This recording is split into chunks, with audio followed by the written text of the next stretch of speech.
Hello, very good morning. Thank you for joining today's session. Today we are going to discuss about value added tax bad debt claim.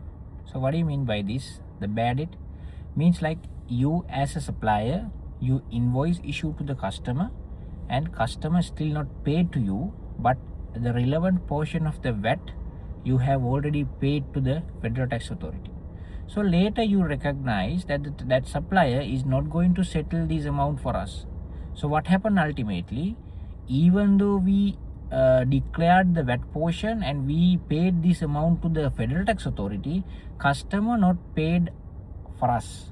So ultimately we lose the VAT portion from our pocket. So there's a adjustment called bad debt adjustment in the value added tax return. So there are some conditions need to be satisfied. Example, the supplier and the date would be more than 6 month time, and you should take some kind of recovery actions to recover some extent. So there are some conditions you need to be satisfied.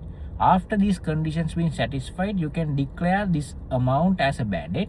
Once you declare this amount as a bad debt, you can take this amount as a claim from the subsequent tax return submission.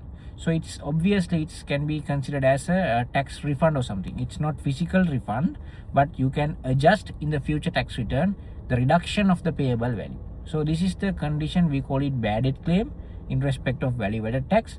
So simply you need to remember, you can supply and you can issue the invoice, you can pay the same amount to the federal tax authority, but ultimately if you are being unable to recover this amount from the customer, you need to reach some type of conditions. If you satisfy all these conditions, you can claim this paid portion as set off in the future tax payable amount.